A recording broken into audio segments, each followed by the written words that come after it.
दोस्तों नमस्कार, मनीष कुमार सूर्यवंशी और आप देख रहे हैं वीर सूर्य टाइम्स। आज मौजूद हूं दिल्ली के जंतर मंतर पर। यहां पूरे देश से धोबी समाज के लोग आए हैं। उनकी मांग ये है कि धोबी समाज को अनेकों राज्यों में अनुसूचित जाति में, तो कई राज्यों में सामान्य में, कई जगह मैं उनसे बात करूंगा।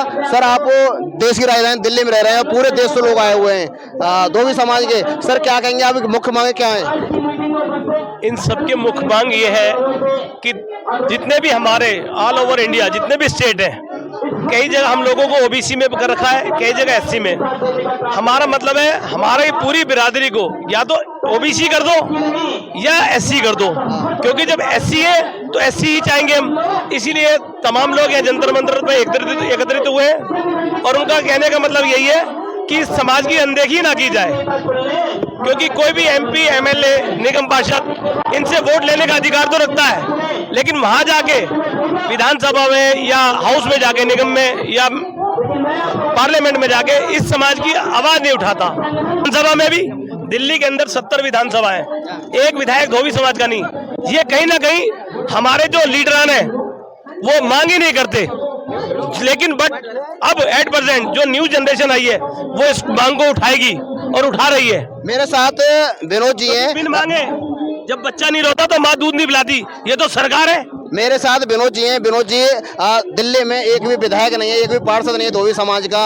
आज पूरे देश से लोग आए हुए हैं और अपनी मांगों को लेकर अड़े हुए हैं, क्या कहेंगे? ये बहुत बड़ी विडंबना है कि हमारे दिल्ली के अंदर, राजधानी के अंदर धोबी समाज का एक भी विधायक नहीं है और ना ही पार्षद है, और इसी वजह से कोई भी हमारी बात को सदन में नहीं रखते हैं। अगर बात की जाए, अगर धोबी समाज का कोई पार्षद नहीं है, विधायक नहीं है, पर जब वोटों की बात आती है तो जो आम आदमी पार्टी के लोग हैं या भाजपा के लोग हैं बहुत बड़ी बड़ी बात करते हैं और बाद में वही ढाक पर तीन पात रहते हैं। वो हमारी जाति को नजरअंदाज करते हैं। तो आपकी मांग क्या क्या है यहाँ पे? हमारी मांग फिलहाल यहाँ पे भाई, हमको सबको एक कैटेगरी में रखा जाए पूरे देश के लिए, कि कुछ दिल्ली के अंदर एससी में, यूपी के अंदर एससी में, हरियाणा में ओबीसी में, पंजाब में है नहीं। तो यही सारी मांग है हमारी। मेरे साथ बुजुर्ग हैं। अंकल जी, कहाँ से आए आप? जमुना पार से। जी, जमुना पार से हाथ अंकल जी, आप बुजुर्ग हैं, समाज में लग रहा है कि परिवर्तन हो रहा है? बिल्कुल हो रहा है जी, काफी टाइम से हो रहा है, तेजी पे हो रहा है, परिवर्तन खूब तेजी पे हो रहा है, ऐसी बात नहीं है। युवा कह रहे हैं कि जो हमारे बुजुर्ग हैं उन्होंने कुछ किया ही नहीं, हमारा कोई पार्षद नहीं है, हमारा कोई विधायक नहीं है, जो हमारे बुजुर्ग क्या करते रहे। युवा बड़ा कोस रहा है बुजुर्गों को। नहीं, ये बात तो सही है, उसमें कोई नहीं है। आगे का भी तरक्की हो रही है, बच्चे पढ़ रहे हैं, लिख रहे हैं, हर समाज में ऐसी बात नहीं, तेजी पे चल रहे हैं, काम कर रहे हैं। अच्छा, अब लोकसभा का चुनाव आ रहा है धीरे धीरे, तो आपको लग रहा है कि भाजपा या आम आदमी पार्टी, जो राजनीतिक पार्टियां हैं, आपके समाज को टिकट देंगी? टिकट देंगे क्या, लेनी पड़ेगी जी, हम तो इनसे जबरदस्ती लेंगे। आज दिखाएंगे इनको, नहीं तो इनको टिकट, वोट ही नहीं दे रहे इनको, भाजपा को। तो अगर आप आज जंतर मंतर पर धरना हुआ है धोबी समाज और रजक समाज के लोगों के, पूरे भारत के संघ और महासंघ धोबी के एक साथ इकट्ठा हुए हैं। मैं उनको बधाई देता हूं, धन्यवाद देता हूं कि उनकी मांगों की अब पूरी सरकार नहीं करेंगी तो उसका खामियाजा भोगना पड़ेगा, चाहे स्टेट में हो या देश में हो। अगर सर बात की जाए कुछ, देखिए, इनको अनुसूचित जाति में अब लेके आ जाना चाहिए। जहां उनको सम्मान नहीं मिलता तो अनुसूचित समाज में कम से कम को सम्मान तो मिलेगा। तो मैं भारत सरकार से और स्टेट के सरकारों से निवेदन करता हूं कि ईमानदारी के साथ जो 11 स्टेट हमारी जातियां धोबी और रजक समाज बैकवर्ड में हैं, उनको अनुसूचित जाति में शामिल करने के लिए अपनी रिकमेंडेशन भारत सरकार को जल्द से जल्द भेज दें। आप कांग्रेस के सांसद भी रहे, तो सर उस समय आपने मांग उठाई या नहीं? नहीं, मांग मैंने उठाया हूँ और वो आया भी था। हरियाणा की मांग मैंने उठाया हूँ उस वक्त, मध्य प्रदेश का, लेकिन चूंकि स्टेट से नहीं आया इसलिए उस वक्त मैं करने में मजबूर था। जब तक कि स्टेट सरकार, स्टेट गवर्नमेंट रिकमेंड नहीं कोई चीज़ करती है, खास करके किसी जाति को किसी एक संविधान के तहत एक अनुच्छेद से दूसरे अनुच्छेद में ले आने के लिए उनका स्टेट का रिकमेंडेशन बहुत जरूरी होता है। नहीं मांगेगी तो मैं पार्लियामेंट में जाने के बाद, अपनी सरकार बनने के बाद मैं अपनी मांग को रखूंगा। क्या जवाब? राजस्थान में लोगों को टिकट नहीं मिल रही है कांग्रेस सरकार। देखिए, टिकट का सवाल मेरा नहीं है, टिकट का सवाल हमारे नेता का है। उनको जो तय करना, जो फैसला करना वो करेंगे। नहीं, उनका देखिए, हम कोशिश करेंगे, अगर हमारे समाज के लोग इस तरह की एलिजिबल हैं वो आए हमसे बात करें, निश्चित रूप में मैं रिकमेंड करूंगा। साहब, कुछ लोगों का मानना है कि कांग्रेस सरकार देश में 60 साल रही, फिर भी धोबी समाज अनुसूचित जाति में नहीं रहा पूरे देश में। क्या आपको लगता है कि दोबारा कांग्रेस सरकार होगी तो धोबी समाज को सभी राज्यों में अनुसूचित जाति? बिल्कुल, मैं पूरा प्रयास करूंगा इनसाइड और आउटसाइड मैं लड़ूंगा। मेरी सरकार बनेगी तब भी, नहीं सरकार है तब भी मेरा एक ही फंदा होगा। धोबी समाज को मैं मैसेज देता हूं कि हमारे धोबी समाज के लोगों को यह चाहिए, कड़ी मेहनत करके राजनीति के क्षेत्र में उनको प्रवेश करना चाहिए। जब तक उनकी भागीदारी नहीं मिलेगी तब तक उनको उनका अपना हिसाब नहीं मिलेगा।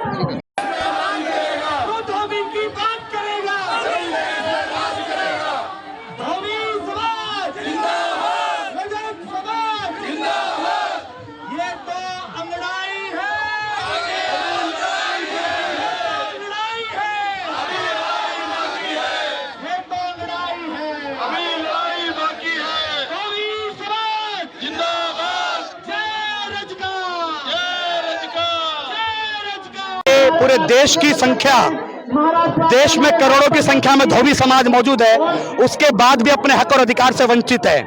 हमारे 11 स्टेट्स इस लड़ाई को लड़ रहे हैं। देश में एक संविधान, एक विधान, वन नेशन वन कास्ट धोबी, तो उसके साथ ये सौतेला व्यवहार क्यों? 11 प्रदेशों में हमें हमारे अधिकार से जो हमें आज नहीं मिला, देश आजाद हुआ जब से हमें मिला हुआ है, उससे वंचित रखा गया है। अनुसूचित जाति का आरक्षण जो हमारा हक, हमें हमारा अधिकार है, उस अधिकार की लड़ाई की मांग करते हुए इसी संदर्भ में आज यह सांकेतिक धरना हुआ है। इस सरकार को, केंद्र सरकार को, हर राजनीतिक पार्टी को चेताने के लिए कि अगर हमारे समाज की अनदेखी की गई तो आने वाले 2024 के चुनाव में अपनी वोटों की ताकत से पूरे देश का धोबी सरकार को दिखाने का काम करेगा कि धोबी की शक्ति क्या है। अगर सर बात की जाए, मोदी कहते हैं सबका साथ सबका विकास, क्या धोबी समाज का विकास होगा? अगर मोदी जी कहते हैं सबका साथ सबका विकास, हम मोदी जी का सम्मान करते हैं। देश के प्रधानमंत्री है, हमारे देश के राजा है। अगर सबका साथ सबका विकास है तो फिर धोबी समाज को प्रदर्शन करने की जरूरत ही क्या है? धोबी समाज इकट्ठा क्यों हुआ? धोबी समाज को उसका हक अधिकार मिलता तो हम मोदी जी के स्लोगन के साथ चलते, सबका साथ सबका विकास। देखिए, हिंदू परिषद एक सामाजिक संस्था है, उसका अपना अलग कार्य है। यह लड़ाई किसी सामाजिक संस्था की नहीं है, यह लड़ाई सरकार से और एक आम जाति की लड़ाई है, क्योंकि वो जाति भी इस देश में अपनी वोट देके सरकार बनाने का काम करती है। अगर सर दिल्ली की बात किया, दिल्ली में धोबी समाज को अनदेखा किया गया है, ना कोई पार्षद है, ना कोई विधायक है, ना कोई टिकट मिलती है, क्या कहेंगे? दिल्ली सरकार की अगर बात करें, दिल्ली के मुख्यमंत्री अरविंद केजरीवाल है, हमारा समाज निरंतर उनसे ही मांग करता रहा है। अरविंद केजरीवाल ने अभी धोबी समाज के लिए दिल्ली के अंदर जो प्रेस करने वाले भाई उनसे, उनके लिए थड़े बनाने का प्रस्ताव पारित करके कैबिनेट में भेजा है और कुछ काम हो रहा है। अगर खाली अनुसूचित जाति के आरक्षण की बात है, वो केजरीवाल के हाथ में तो है नहीं। केजरीवाल के हाथ में होते तो हम जाके कल केजरीवाल का धरना प्रदर्शन कर देते। ये मुद्दा सरकार, केंद्र सरकार का है, 11 प्रदेशों का है। जब तक प्रदेशों से पारित होकर प्रस्ताव आता है केंद्र में, केंद्र से खारिज कर दिया जाता है। महाराष्ट्र से सरकार ने पारित करके भेजा, भांडे समिति के तहत हमें आरक्षण मिला हुआ है, 1000 बार वहां से भेजा हुआ है, लेकिन वो खारिज होता है। आरजीआई के पास फाइल पड़ी है, हरियाणा से भेजा वो खारिज हो गया, पंजाब से भेजा वो खारिज हो गया। क्यों? क्या केंद्र सरकार की नीयत नहीं है कि समाज की अनदेखी करे जाओ, इस समाज को इस तरीके से रगड़े जाओ, हाशिए पे रखे जाओ? यह हमारे बच्चों के भविष्य का सवाल है। अब तो आर या पार की लड़ाई लड़ेंगे। डिमांड सब लोगों ने बता ही दिया। अगर सरकार नहीं मानती है तो हम बहुत बड़ा आंदोलन करने के मूड में हैं, जो रामलला मैदान में बहुत बड़ा आंदोलन होगा और सरकार को माननी पड़ेगी, हर हालत में माननी पड़ेगी। और मैं राष्ट्रीय रजक महासंघ भारत से दिल्ली का चेयरमैन हूँ और नेशनल धोबी महासंघ से भी मैं जनरल सेक्रेटरी हूँ। और आज हमारा समाज को लेके, आज हमारा जो धरना प्रदर्शन जंतर मंतर पर चल रहा है और बड़ी शांतिपूर्वक से चल रहा है, और हमारी मांग है सरकार से कि भाई हमको जो है अनुसूचित जाति में डाला जाए। अब बहुत समय गुजर गया है, अब ये समाज अनपढ़ नहीं है, पढ़ा लिखा समाज है, और अभी तो हम रिक्वेस्ट कर रहे हैं सरकार से कि हमको अनुसूचित जाति में डाला जाए। और अगर सरकार हमारी बातों को अगर नहीं सुनती है तो आने वाला टाइम 2024 अब वो दूर नहीं है। हर घर में शिक्षा का भाव, पढ़े लिखे लोग जो है वो घर घर में आ चुका है। जो हमारी बात करेगा अब देश पे वही राज करेगा। लग रहा है कि समाज समाज होती है। अगर हम अपना नेता दिल्ली के अंदर क्या, हर राज्य और हर प्रदेश के अंदर अगर हम तैयार नहीं करेंगे तो हमारी बात केंद्र सरकार में या राज्य सरकार में कहने के लिए हमें बनाना तो पड़ेगा। अब हमारी मजबूरी है, अब हमारी मजबूरी है, क्योंकि हमारे परिवार में भी ऐसे चेहरे हैं जो लोकसभा में क्या विधानसभा में और हिंदुस्तान के किसी भी कोने में हम चैलेंज के साथ ये रिप्रेजेंट कर सकते हैं कि धोबी समाज भी किसी से कम नहीं है। धोबी समाज से समाज में निकल के नहीं आ रहा ज्यादातर। नहीं, ये मान्यवर आपका गलत कहना है। आप देखिए, आप जो जिनके सर पर जितनी भी टोपियां लग रही हैं ये सब धोबी समाज की हैं। और आप अपने कैमरामैन से बोलिए एक बार जूम करें और आप किसी भी एक आदमी को पकड़ के देखें कि कौन आदमी कहां से आया है, तो आपको पता लगेगा। अब वो बात नहीं है जनाब, अब समय बदल रहा है, समय बदल रहा है तो देश बदलेगा, और देश बदलेगा तो धोबी समाज बदलेगा। अब हमारा यही कहना है कि सरकार जल्दी से जल्दी, जिस सम्मान से हम लोगों ने, हमारे और हमारे पूर्वजों ने जो सरकार का साथ और जो प्रशासन का जो साथ दिया है, अगर वो जल्दी से जल्दी हमारी बात को अगर नहीं सुनेगी तो 2024 अब नजदीक नहीं है। इसका जवाब वोट की चोट से देंगे हम। मानव कमल किशोर अकेले पार्लियामेंट में काफी होगा आप लोग की आवाज उठाने के लिए, पहले भी था, आगे भी होगा। आप लोग का मैं स्वागत करता, अभिनंदन करता हूं। अगर कोई त्रुटि हुई है तो मैं आप सभी भाइयों और बहनों से मैं हाथ जोड़ करके क्षमा चाहता हूं, माफी चाहता हूं। महाराष्ट्र के लोगों, मेरी सुन लीजिए, महाराष्ट्र के लोग और भी तेज हो जाइए। उड़ीसा के लोग तो आज आए नहीं, दिख नहीं रहे हैं। कर्नाटक के लोग दिख रहे हैं, तमिलनाडु के लोग दिख रहे हैं, केरल के लोग भी अभी नहीं दिख रहे हैं। लेकिन हिंदी भाषी क्षेत्रों में, चाहे मध्य प्रदेश हो, हरियाणा हो, पंजाब हो, उत्तर प्रदेश हो, गुजरात हो, यहाँ के लोग जहाँ हिंदी भाषी लोग हैं, आप लोग भी तैयार होकर के बैठिए। आज हम जहां से आते हैं और शेड्यूल कास्ट में आते हैं, लेकिन आज जरूरत है अपने भाइयों को मदद करने के लिए। आप लोग तैयार रहिए, हम मदद करेंगे। जय हिंद, जय भारत, नमस्कार। कुछ नहीं मिलेगा। जब बातें होती है समाज की तो ध्यान से सुनना चाहिए। आज यहाँ हमारे समाज के लोगों ने कहा कि हमारा मेमोरेंडम राहुल गांधी जी तक, सोनिया गांधी जी तक जाना चाहिए। मैंने कहा बेशक जाएगा, क्योंकि मैं उस संस्था से हूँ, मुझे सम्मान दिया है उस पार्टी ने, और समाज इसने दिया है मुझे, उन्होंने सम्मान दिया है कि चूंकि धोबी समाज का मैं आदमी, समाज की बदौलत मुझे सब कुछ मिला है। मैं आज आप लोगों को वादा करके जा रहा हूँ, ये नोट मेरा प्रिपेयर होगा और आप लोगों की मांगे मैं अपने कलम से रिकमेंड करके अपने नेता राहुल गांधी जी को भेजूंगा, जो इस देश को बदलना चाहते हैं, जो इस देश को बदलना चाहते हैं। देश के अभियान के साथ साथ हम लोग जुड़ करके काम कर रहे हैं। अब ये देखिए, मैं फिलहाल मणिपुर से आया हूं और हमारी मांग ये है कि भारतवर्ष के 29 राज्य में और 8 केंद्र शासित प्रदेशों में समान रूप से रजक जाति को एससी का दर्जा मिले। वर्तमान में 15 राज्य और 3 केंद्र शासित प्रदेशों में रजक समाज को एससी में रखा गया है। बाकी 14 स्टेट और 5 केंद्र शासित प्रदेश में इसे ओबीसी में रखा गया है। हमारी मांगे हैं कि जो कॉन्स्टिट्यूशनल प्रोविजंस बनाए गए थे उसमें ये स्पष्ट था कि जो socially backwardness of the community, educationally backwardness of community और अनटचेबल को देखना था। तो हमारा ये कहना है कि कश्मीर से कन्याकुमारी, सिलचर से पोरबंदर, नागपुर, भोपाल, पूर्वोत्तर राज्य नागालैंड, मिजोरम, मणिपुर, बंगाल, हर जगह हमारी स्थिति एक ही जैसी है। और मैं एजुकेशन के बारे में बताना चाहता हूँ कि नेशनल एवरेज आज एजुकेशन का 74% है। आप गूगल करके देखिए।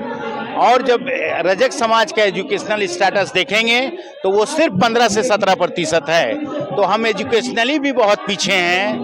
और आज भी धोबी समाज के धोए हुए कपड़े में या तो गंगा जल का छींट मारकर या उस कपड़े को भिगोकर अपने घरों में इस्तेमाल करते हैं।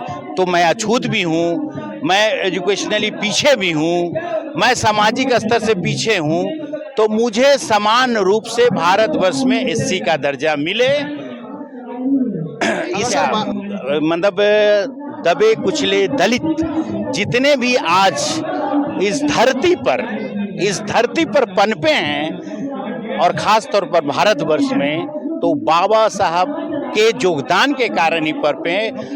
आज हम धोबी जाति क्यों, वो पासवान हो, वो वाल्मीकि हो, सबके आइकॉन है हमारे बाबा साहब। नहीं सर, कुछ लोगों का मानना है कि धोबी समाज बाबा साहब को बहुत ही कम मानता है। नहीं, ऐसा नहीं है। देखिए, धोबी समाज बाबा साहब को मानता है, और बाबा साहब जिसको मानते थे, बाबा साहब हम संत गाडगे को अपना गुरु मानते थे, वो उनको भी हम मानते हैं और बाबा साहब को भी मानते हैं। तो ये हमारी मांग है, हम इसीलिए जगह जगह मंच लगा के सबसे पहले हम अपना आरक्षण, जो हमारा अधिकार है, हम उसकी मांग रख रहे हैं कि हम ऐसी कैटेगरी में आते हैं। आपने वाल्मीकि को ऐसी कैटेगरी में रखा है, तो हमें क्यों नहीं? अगर वो महिला धोते हैं तो महिला हम भी धोते हैं, हमें अधिकार क्यों नहीं? हमें भी वही अधिकार चाहिए जो उनका अधिकार है, क्योंकि धोने का काम उनका भी है। कोई नाली साफ करता है तो कोई कपड़े साफ करता है, मैल तो दोनों ही धो रहे हैं ना। तो सीधी सी बात है सर, हमारा सबसे पहला तो यही है कि हमें पूरा हमारा जो हक है, वो हमारा आरक्षण हमें मिलना चाहिए, हमारा अधिकार है वो। आपने वाल्मीकि को दिया, हमें क्यों नहीं दिया? सबसे पहले हम मोदी जी को कहना चाहते हैं, जो भी हमारे सत्ता में प्रधानमंत्री बनते हैं, हम उससे अपनी मांग रखना चाहते हैं कि सर हमारा अधिकार आप हमें दीजिए। प्रधानमंत्री जी, हमने आपको इस चीज के लिए नहीं चुना था, हमने चुना था कि आप हमारे जो अधिकार है उससे वंचित क्यों रख रहे हो? आपने वाल्मीकि को दिया ना सर, आपने वाल्मीकि को दिया, हम संतुष्ट हुए, वो भी हमारे भाई हैं, फिर हमें क्यों वंचित कर दिया? हमें भी हमारा अधिकार चाहिए ना। हमें क्या करें फिर? हमें आना पड़ेगा सड़कों पे, हमें बोलना पड़ेगा, और हमें अगर पैदल मार्च पूरा भारत करना पड़ेगा तो सर कश्मीर से कन्याकुमारी हम पैदल मार्च करेंगे। पहले भी नागमल्लेश्वर राव, आंध्र प्रदेश से हूँ, नेशनल धोबी महासंघ का नेशनल प्रेसिडेंट हूँ। सर क्या कहेंगे, आज ये धोबी समाज का एक धरना प्रदर्शन किया गया और पूरे भारत से लोग आए हुए हैं? ये पहले बार नहीं है, ये दूसरा बार किया था। वो पहले दिसंबर में एक प्रोग्राम किया था इधर पूरा देश में, one nation one caste one reservation, यही नाम पे हमने कितने संघ अलग अलग है, तो भी सभी लोग एक ही प्लेटफॉर्म पे आने का है। जो अब हमारा मामला है वो एससी स्टेटस के लिए हम लड़ रहे हैं। मैं तो यही कहूँगी कि आज जो इतनी संख्या में लोग हैं, इससे अगली बार इससे भी ज़्यादा संख्या में लोग आए। इस बार आए हैं, कई क्षेत्रों से लोग आए हैं, कई प्रदेशों से लोग आए, लेकिन मैं ये उम्मीद करूंगी कि अगली बार जो भी हमारा कोई प्रोग्राम हो, उस समय लोग जो उससे ज़्यादा बढ़ चढ़ कर चले, और खासकर महिलाएं बहुत कम निकल रही है क्या? हाँ जी, नहीं, उनको भी लाएंगे, हम लाएंगे, उनको आगे लाएंगे। अपने पूरे परिवार की बात करती हैं और देश की भी बात करती हैं, महिलाएं कहीं पीछे नहीं है।